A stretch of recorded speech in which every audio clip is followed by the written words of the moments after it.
السلام علیکم ورحمۃ اللہ وبرکاتہ۔ الحمد للہ وکفیٰ وسلام علی عبادہ الذین اصطفیٰ، اما بعد فاعوذ باللہ السمیع العلیم من الشیطان الرجیم من ہمزہ ونفخہ ونفثہ، بسم اللہ الرحمن الرحیم۔ فبشر عباد الذین یستمعون القول فیتبعون احسنہ، اولئک الذین ھداھم اللہ وَأُولَئِكَ هُمْ أُولُو الْأَلْبَابِ۔ وقال جل من قائل وَنُنَزِّلُ مِنَ الْقُرْآنِ مَا هُوَ شِفَاءٌ وَرَحْمَةٌ لِّلْمُؤْمِنِينَ، صدق اللہ العظیم۔ ناظرین، پروگرام دوائے شافی لے کے حاضر خدمت ہوں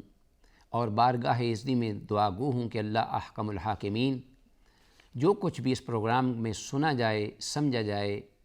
عملی زندگی میں اس پر عمل پیرا ہونے کی توفیق کامل مرحمت فرمائے۔ ناظرین، جیسا کہ ہم نے گزشتہ پروگرام میں اس کتاب کے حوالے سے گفتگو کی کہ اس کا موضوع کیا ہے، جو کہ ہمارے اس پروگرام یا سلسلہ اسباق کی بنیاد ہے، اور اس کے مؤلف علامہ ابن القیم رحمہ اللہ کی دینی اور علمی کاوشوں کے بارے میں کچھ گفتگو کی تھی، اور پھر اس کتاب کے مندرجات اور موضوعات، پھر اس کا ہدف کیا ہے، اصل ٹارگٹ۔ تو ہم نے یہ ذکر کیا تھا، جیسا کہ یہ کتاب اپنے عنوان سے واضح ہے اور بڑا ہی اہم ہے، اور میں یہ محسوس کرتا ہوں کہ غالباً مؤلف رحمہ اللہ نے اس جو کتاب کا جو عنوان رکھا ہے الداء والدواء، تو اس حدیث کو بنیاد بناتے ہوئے جو انہوں نے خود بھی ذکر کی ہے اس کتاب کی بالکل آغاز میں اور شروع میں، اس پر یہ بنیاد رکھی ہے۔ اور وہ حدیث میں چاہوں گا کہ آپ کے سامنے ایک دفعہ پڑھوں۔ مسند امام احمد میں حضرت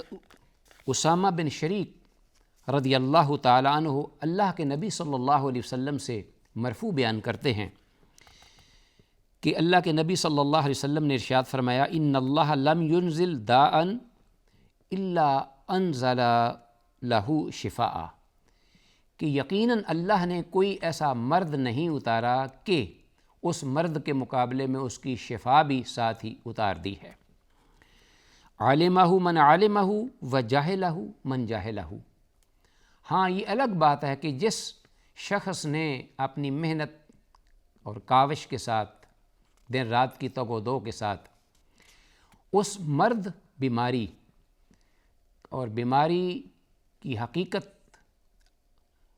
کا پتہ چلا لیا، یا اس کے علاج کا یا اس کے مداوے کا، تو اس نے گویا کی حقیقت کو پا لیا، اس نے اصل علاج تک رسائی حاصل کر لی۔ ومن جاہلہ وجاہلہ من جاہلہ، اور جو شخص اپنی سستی یا کوتاہی یا کمی، غفلت کی بنا پر محنت اور کوشش نہ کر سکا اور اس مرض کو پانے یا اس کی حقیقت کو جاننے یا اس کے علاج کو دریافت کرنے میں ناکام رہا، سستی سے کام لیا، تو گویا وہ اس سے عاجز رہا۔ اسی طرح ایک اور روایت میں یہ الفاظ ہیں، ان اللہ لم یدع داء الا وضع لہ شفاء، کہ اللہ نے کوئی بھی ایسا مرض نہیں رکھا کہ مگر اس کے لیے شفا بھی ساتھ ہی رکھ دی۔ الفاظ مختلف ہیں، یہ پہلی حدیث کے الفاظ سے ہی ملتے جلتے ہیں۔ آگے ان الفاظ کا اضافہ ہے کہ الا وضع لہ شفاء او دواء، یا اس کے لیے ایک دوا بھی اتار دی ہے، شفا بھی رکھی ہے، دوا بھی، الا داء واحدہ، سوائے ایک مرض کے۔ ایک ایسا مرض ہے جو کہ اللہ ہی کی مخلوق ہے، اس کا اللہ نے مداوع نہیں کیا، نہ اس کے لیے کوئی شفا یا علاج اتارا ہے۔ اس کو یہاں ساتھ ہی واضح کر دیا اور ذکر کر دیا۔ قالوا، صحابہ نے سنا تو کہا کہ اے اللہ کے رسول صلی اللہ علیہ وسلم، ما ہوا، کہ وہ کیا مرض ہے کہ جس کا اللہ نے جو علاج ہے یا دوا ہے وہ نہیں اتاری؟ فرمایا قال الحرم، وہ ہے بڑھاپا، کہ ایک انسانی زندگی کا پروسیس ہے اور یہ فطری ہے، سنت اللہ، یہ اللہ کی سنت ہے کہ جو شخص ایک بچہ شکم مادر سے پیدا ہو اور پھر وہ جب پیدائش میں اس دنیا صفحہ ہستی پہ آتا ہے تو ظاہر ہے کہ وہ واپس جہاں سے آیا واپس نہیں پلٹ سکتا، بلکہ اس کا جو ماوا ہے وہ آگے ہے، اب اس کی منزل پیچھے نہیں بلکہ آگے کی جانب ہے۔ وہ بچے سے پھر جوان ہوگا، جوانی سے پھر بڑھاپے سے وہ جوانی کی طرف نہیں لوٹ سکتا، نہ ہی وہ بچپن کی طرف۔ تو یہ جو بڑھاپا ہے یہ بھی اس کو ایک مرد کے طور پہ یہاں ذکر کیا گیا ہے، لیکن اس کی دوا یا اس کے لیے شفا اس کا بھی یہ یہاں تذکرہ ہوا کہ اللہ نے اس مرض کی شفا نہیں اتاری۔ تو گویا اگر کوئی انسان یہ اپنے تئیں یہ دعا کرنا شروع کر دے اللہ کی بارگاہ میں کہ اے اللہ مجھے جوان کر دے، حالانکہ وہ بڑھاپے کی آخری عمر میں ہے، وَمَن نُعَمِّرْهُ نُنَقِّصُ فِي الْخَلْقِ، تو اب واپس لوٹانا یہ اللہ کی جو سنت ہے اس کے خلاف یہ ایک آرزو ہے اور ایک اللہ کی ہی بارگاہ میں ایک ندا ہے جو کہ درست بھی نہیں اور جائز بھی نہیں، اس کا کوئی فائدہ بھی نہیں۔ تو غالباً اس حدیث میں یہ جو الفاظ ہیں دا ان کے اور پھر دوا ان کے بھی، تو اس حدیث کی بنیاد پر امام موصوف رحمہ اللہ نے اس کتاب کو جو نام دیا ہے وہ ہے الداء والدواء۔ اب ایک دوسرا نام بھی ہے ناظرین، میں اس کی طرف بھی آتا ہوں تاکہ اس کی بھی حقیقت سامنے آ جائے۔ یا تو یہ نام ہے یا یہ نام ہے کہ الجواب الکافی لمن سأل، کافی اور شافی جواب اس شخص کے لیے جو مریض ہے، خواہ وہ فزیکلی یا کہ روحانی طور پر، روحانی یا جسمانی، تو وہ دریافت کرتا اس کا علاج، تو اس کے لیے کافی و شافی علاج اس کو مل جائے، اس کو حاصل ہو جائے۔ تو یہ کتاب اس کا مطالعہ کرنے سے، اس کو پڑھنے سے اس کو یہ فائدہ حاصل ہوگا۔ تو اس کی بنیاد غالباً امام موصوف رحمہ اللہ نے اس حدیث کی بنیاد پر رکھی ہے کہ جس میں رسول اللہ صلی اللہ علیہ وسلم نے ایک قدر طویل حدیث ہے جس میں یہ جواب دیا تھا اس شخص کو کہ جس کو کسی مسئلے کا علم نہیں تھا، تو اس نے جنبی ہوا، لوگوں نے اسے کہا کہ آپ کو تو اس سلسلے میں پانی ہی سے غسل کرنا ہوگا، مٹی سے آپ تیمم نہیں کر سکتے۔ تو گویا صحابہ کے کہنے پر اس شخص نے، صحابی نے غسل کیا، اور جب غسل کیا تو اسے انفیکشن ہوئی، یہاں تک کہ وہ بڑھتی گئی، مرض بڑھتا گیا جوں دوا کی، یہ فزیکلی مرض تھا۔ تو اب چونکہ علم نہیں تھا اس لیے وہ صحابی جو ہیں وہ فوت ہو گئے۔ رسول اللہ صلی اللہ علیہ وسلم کو جب علم ہوا تو آپ نے اس بارے میں بڑا غم کیا اور پریشانی کی، اور پھر آپ صلی اللہ علیہ وسلم کو جب علم ہوا تو آپ نے فرمایا کہ یہ ایسا اس نے کیوں کیا ہے؟ اس لیے کہ یہ اس کے لیے کافی تھا کہ وہ تیمم کر لیتا، اور ساتھ ہی یہ فرمایا کہ فَإِنَّمَا شِفَاءُ الْعِيِّ السُّؤَالُ، جو جاہل ہے یا ایک کسی بھی بات کو سمجھنے سے قاصر ہے یا عاجز ہے، اصل میں العی کے الفاظ جو ہیں اس کا لغوی مطلب تو یہی ہے کسی کلام کو سمجھنے یا اسے ادا کرنے سے عاجز آ جانا۔ تو یہاں مراد مؤلف نے جہل لیا ہے، الجہل، التحیر فی الکلام او الجہل، کسی چیز کے بارے میں نہ جاننا۔ تو آپ صلی اللہ علیہ وسلم نے یہ جو جواب دیا، موقع کی مناسبت سے اس کا معنی اور مفہوم جہل ہی بنتا ہے، کہ آپ نے فرمایا کہ شفاء العی کیا ہے؟ السؤال، کہ جہالت یا عدم علم یا عاجزی، درماندگی، اس کا جو علاج ہے وہ کیا ہے؟ سوال کرنا، کہ وہ پوچھ لیتے۔ اب یہ جو اس حدیث میں یا حدیث کے حصے میں یہ الفاظ غالباً علامہ موصوف رحمہ اللہ کی اس کتاب کا یہ جو دوسرا نام ہے کہ الجواب الکافی لمن سأل عن الدواء الشافی، تو یہ اس حدیث کی بنیاد پر ہے کہ سوال جو ہے وہ پوچھنا، یہ اصل میں جہالت کا یا جہالت کے مرض کا ایک شافی علاج ہے اور ایک حل ہے، سلوشن ہے۔ تو کئی ایک مسائل جو ہیں وہ اس سے حل ہو جاتے ہیں۔ تو ناظرین، یہاں جیسا کہ یہ بھی کہا جاتا ہے کہ السؤال نصف العلم، کہ سوال جو ہے وہ یعنی question is the half of the knowledge, کہ جو سوال کرنا ہے، پوچھنا ہے، دریافت کرنا ہے عدم علم کی بنیاد پر، وہ ایک آدھا علم ہے، اس کو ہاف نالج کہا گیا ہے۔ اور آپ کو یاد ہوگا کہ سوال کی اتنی اہمیت ہے شریعت طاہرہ میں کہ اگر سوال نہ آتا ہو، جبریل الامین نے سوال کر کے حدیث جبریل میں، تو جتنے بھی وہاں صحابہ موجود تھے رحمۃ للعالمین سے سوال فرمائے، 3، اخبرنی عن الاسلام واخبرنی عن الاسلام واخبرنی عن الساعہ۔ تو آپ صلی اللہ علیہ وسلم نے پہلے فرمایا بل مسئول عنہا بعلم من السائل، پوچھنے والا جو ہے وہ زیادہ جانتا ہے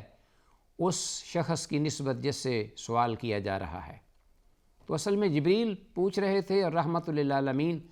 جواب دے رہے تھے، اور جواب میں پھر سائل حضرت جبریل یہ فرماتے صدقتا یا رسول اللہ، اللہ کے رسول آپ نے سچ فرمایا۔ تو حضرت عمر رضی اللہ عنہ جو حدیث کے راوی اس وقت موجود تھے وہاں، وہ فرماتے ہیں فعجبنا لہ، ہمیں بڑا تعجب ہوا کہ یسألہ و یصدقہ، کہ وہ سوال بھی کرتے ہیں جبریل اور پھر تصدیق بھی کرتے ہیں۔ اس وقت بھی ہمیں علم نہ ہوا کہ پوچھنے والے، سوال کرنے والے جبریل ہیں۔ بہرحال حدیث کے آخر میں یہ جو لمبی طویل حدیث جبریل ہے، اس کے آخر میں جو اصل حقیقی بات ہے وہ یہ ہے اہمیت کی یا اس موضوع سے متعلقہ، کہ رحمۃ للعالمین نے یہ صحابہ سے دریافت فرمایا جب وہ سائل چلے گئے، رپوش ہو گئے، کہ اتدرون من السائل، کہ آپ جانتے تھے کہ سائل کون تھا؟ تو صحابہ نے کہا کہ اللہ و رسول عالم، اللہ اور اس کے رسول ہی زیادہ جانتے ہیں، ہم تو نہیں جانتے کہ وہ کون تھے۔ تو آپ نے فرمایا کہ ھذا جبریل، یہ جبریل تھے، اتاکم لیعلمکم دینکم، یہ اس لیے آئے تھے تاکہ تمہیں سارا دین پڑھا دیں۔ اب دین کے جو بڑے بڑے تھے اپنا اصل اصول، وہ تو انہوں نے بتا دیے، باقی ساری چیزیں انہی تینوں چیزوں کے ضمن میں آ جاتی ہیں، ایمان کے بارے میں، اسلام کے بارے میں، اسلام کے ارکان اور ایمان کی برانچز وہ بھی ساری بتا دیں، قیامت کے بارے میں بھی بتا دیا۔ تو ناظرین، اصل میں یہ جو سوال ہے یہ جواب ہے، اس سوال کے مقابلے میں جواب ہوتا ہے جو کہ انسان کا مقصد حل کرنے میں مدد دیتا ہے۔ اگر کوئی بیمار ہے تو سوال کرتا ہے تو اس کو علاج کی دریافت کے لیے کوئی اپنا ایسا حل درپیش ہوتا ہے۔ اسی طرح کوئی دین کے معاملے میں تعلیمات کے سلسلے میں جاہل ہے تو سوال اس کو دین کا علم سیکھنے میں ممد اور معاون بنتا ہے۔ تو بہرحال اس کی بڑی اہمیت ہے۔ تو اب آتے ہیں کوئی کتاب کی جو اہمیت اور افادیت کے سلسلے میں کچھ چاہوں گا کہ آپ کے سامنے، جیسا کہ میں نے کہا تھا کہ اس کا اصل موضوع انسانیت ہے، انسانیت کی فلاح، بہبود، کامیابی و کامرانی، نہ صرف مسلمان بلکہ غیر مسلم، اور اس حوالے سے ایک میں نے دلیل بھی صحیح حدیث سے دی کہ سورۃ الفاتحہ کا دم کیا گیا تو ایک سردار جو کہ مشرک تھا، غلیظ ترین اس وقت کا سردار، جس نے مجاہدین کو کچھ دینے سے بھی انکار کر دیا تھا، اس کا ذکر آگے آئے گا، تو اس پر سورہ فاتحہ کا اثر ہوا اور اللہ نے اسے شفا دے دی۔ تو مسلمان کو تو بلاولا اس کا فائدہ زیادہ سے زیادہ اور بر وقت ہو سکتا ہے۔ ناظرین، اسی طرح ہم دیکھتے ہیں کہ کتاب میں جا بجا جو روحانی بیماریاں ہیں ان سے متعلق رہنمائی کی گئی ہے۔ علامہ موصوف رحمہ اللہ کی جو تصانیف ہیں ان میں آپ نے جو فہرست سنی اور میں نے کچھ کتابوں کا نام لیا، تو ان کتابوں میں خاص طور پر یہ کتاب تفسیر المعوذتین اور طب القلوب الوابل الصیب من الکلم الطیب، اور کتاب الروح، اور اسی طرح عدۃ الصابرین، اور ہمارے زیر مطالعہ جو کتاب ہے الداء والدواء، یہ ساری تالیفات جو ہیں ان کا اصل موضوع روحانی امراض کا علاج ہے۔ تو گویا کہ امام موصوف خود بھی تقویٰ اور ورع کی انتہا پر تھے، کلائمیکس پر، پھر اسی طرح علم و عمل میں بھی۔ تو جا بجا ان کی تصانیف اور تالیفات میں انسانیت کو زندگی میں درپیش مسائل اور مشکلات کا حل ملتا ہے۔ دلی امراض اور روحانی بیماریاں جو ہیں اور اخلاقی اقدار کے منافی جو امور ہیں جو انسان کی شخصیت سے سرزد ہوتے ہیں، ان کی اصلاح اور فلاح کا جا بجا تذکرہ ملتا ہے۔ تو ان کتابوں اور تالیفات میں سے بھی یہ ایک سر فہرست کتاب ہے جن کا ہم نے ان اسباق کے لیے انتخاب کیا ہے۔ آپ دیکھیے ذرا، میں چاہوں گا کہ اس کو ایک مثال کے ذریعے آپ کے سامنے رکھوں کہ انسان کس حد تک ضرورت مند ہے کہ اس کا ہمہ وقت خیال رکھا جائے کہ کہیں وہ روحانی بیمار تو نہیں، جسمانی بیماری آئے تو اس میں تو خود اس کو پریشانی لاحق ہوتی ہے اور وہ دوڑتا بھاگتا ہے، اس کے لیے تگ و دو کرتا ہے۔ اکثر و بیشتر یہ ہوتا ہے کہ ایک انسان روحانی اعتبار سے اس کی جو روح ہے یا اس کا دل، وہ حصہ اس حد تک مردہ ہو چکا ہوتا ہے کہ وہ انسانیت کے دائرے سے بھی نکل کر حیوانیت کی بھی اتھاہ گہرائیوں میں پہنچا گیا ہوتا ہے، اور اس کو علم نہیں ہوتا کہ میں اس حد تک گمراہی کے گہرے کھڈ میں جا گرا ہوں، یا اس حد تک بیمار ہوں، یا میری روح اتنی اس حد تک لاغر اور کمزور ہو چکی ہے۔ مثال کے طور پر آپ دیکھیے کہ ایک تنومند جوان ہے، تندرست ہے، بظاہر فزیکلی بہت ہی صحت مند نظر آتا ہے شخص، صبح سے لے کر شام تک وہ محنت مزدوری کرتا ہے، انتہائی شدید اور طویل شدید ترین گرم دن میں بھی وہ محنت کرتا ہے، مسلسل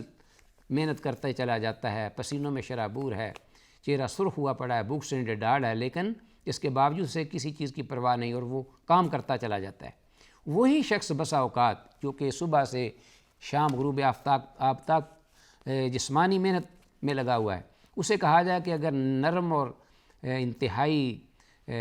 ٹھنڈی مسجد میں جو کہ ایئر کنڈیشن اور اوپر پنکھے لگے ہوئے ہیں، قالین بچھے ہوئے ہیں، ہر طرح کا ٹھنڈے پانی کا بھی انتظام ہے اور انتہائی آرام دہ وہ مسجد ہے، اس میں وہاں ایک آدھے گھنٹے کے لیے آ کر نماز ادا کر لے تو اس کے لیے وہ مشکل ہوگی۔ گویا کہ وہ شخص جو ہے وہ روحانی اعتبار سے کمزور ہے، انتہائی سست اور لاغر ہو چکا ہے، بیمار ہو چکا ہے، کمزور ہو چکا ہے، جبکہ فزیکلی وہ بہت ہی کام کر رہا ہے دن رات، اسے کسی چیز کی پرواہ نہیں۔ تو ناظرین، یہ جو فرق ہے روح اور جسم کی بیماریوں کا اور ان کے امراض کا، انشاءاللہ اس کا ہم تعین کرتے ہوئے اس کا علاج اس کتاب کی مدد سے اللہ کے فضل و کرم سے آپ کے سامنے رکھیں گے گاہے بگاہے۔ سر دست جو کچھ اس پروگرام میں کہا ہے، اللہ کی بارگاہ میں دعا ہے کہ اللہ تعالی ہمیں سمجھنے، سیکھنے اور اس پر عمل پیرا ہونے کی توفیق دے۔ وآخر دعوانا ان الحمد للہ رب العالمین۔ السلام علیکم ورحمۃ اللہ وبرکاتہ۔